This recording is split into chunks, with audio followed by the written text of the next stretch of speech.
warahmatullahi wabarakatuh. Sampurasun, Bapak Presiden, Pak Menko, Pak Menteri Pertanian, Panglima TNI, Pak Kasad, Kasal. Kemudian yang pertama bahwa beratnya para petani bukan sekarang pupuk sudah lancar Pak, tapi sesungguhnya biaya tinggi produksinya itu di obat-obatan Pak. Karena sekarang itu dari mulai sebelum nanam mereka harus mengeluarkan biaya untuk semprot keong Pak, karena saya petani Pak. Kemudian setelah itu hampir rata-rata dari sejak musim tanam sampai panen itu dalam waktu 2 bulan itu nyemprot tuh 2 hari sekali Pak. Karena kalau tidak 2 hari sekali hamanya datang masuk lagi yang baru, datang masuk lagi yang baru. Sehingga ke depan di Jawa Barat itu secara umum tanahnya sudah jenuh Pak. Sudah jenuh karena pupuk terus-terusan, sedangkan tidak pernah ada pemulihan tanahnya. Nah, harus dilakukan program masalah seluruh Jawa Barat, bagaimana tanahnya unsur haranya dikembalikan karena rata-rata sudah di bawah 6. Ini yang pertama. Kemudian yang kedua adalah irigasi Pak. Saya boleh ini sama Bapak, tahun ini di Jawa Barat DAK-nya mengalami penurunan untuk program kegiatan di BBWS. Untuk irigasinya mudah-mudahan bisa kembali ke asal Pak setelah Bapak datang. Kemudian yang berikutnya, para petani ini harapan kalau di tempat lain ada ekstensifikasi, kemudian di Jawa Barat justru dalam setiap waktu terjadi alih fungsi lahan.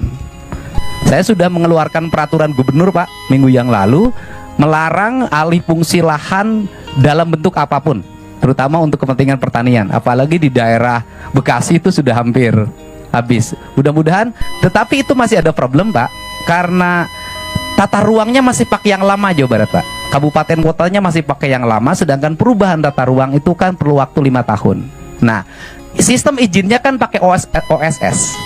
Jadi ketika orang mengajukan izin sawah, kalau di tata ruangnya diperbolehkan, izinnya keluar dari pusat Pak. Nah, ini harus diantisipasi. Kemudian yang terakhir, mohon perhatian untuk pada para petani adalah peningkatan asuransi kesehatannya Pak. Karena banyak di antara petani ini giliran sakit tidak tercover oleh BPJS, atau mereka BPJS mandirinya tidak terbayar Pak. Bahkan kadang ada bayi yang ditahan di rumah sakit, tapi mulai tahun ini nggak boleh ada lagi. Itu saja Pak, mudah-mudahan pertemuan ini menjadi lebih bermanfaat. Kalau yang berikutnya, karena Jawa Barat penyangga ibu kota, kemudian pusat lumbung pertanian nasional, ya seluruh alatnya harus banyak ditambah Pak. Kalau itu sudah harus yakin Pak, karena Jawa Barat loh Pak, Jawa paling barat Pak.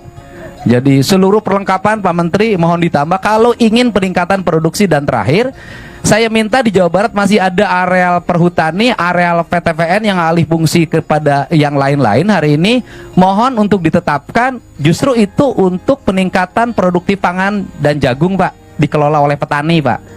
Jadi di musim tanam nanti November kami bisa nanam gogoranca, karena Provinsi Jawa Barat sudah menetapkan di November nanti seluruh areal tanah kosong akan ditanami pagi gogoranca oleh provinsi Pak. Terima kasih Pak. Assalamualaikum warahmatullahi wabarakatuh. Baik, terima kasih. Nanti kita pelajari ya masalah obat-obat pestisida, bagaimana apakah ada teknik-teknik alamiah, teknik-teknik organik dan sebagainya. Oke, baik. Terima kasih. Bagaimana? Masih ada? Baik, kalau begitu. Ada tambahan Pak. Ya. Ini saya ucapkan terima kasih dari para petani Pak di Jawa Barat, terutama daerah Subang dan Kerawang Pak. 6.500 tuh basah Pak, bukan kering. Jadi diterima di sawah karena saya yang jual Pak. Jadi 6.500 tuh basah, di sawah dibelinya langsung Pak, dan langsung diantar ke Bulog Pak. Jadi bukan kering Pak. Saya ucapkan terima kasih Pak. Ini terjadi sepanjang sejarah pertanian di Jawa Barat Pak. Iya. Terima kasih Pak. Terima kasih. Baik, terima kasih. Kita terima kasih kepada Bulog. Terima kasih kepada penyuluh-penyuluh pertanian, semua unsur yang bekerja keras. Ini semua untuk Indonesia kuat. Ini semua untuk anak-anak dan cucu-cucu kita lebih sejahtera.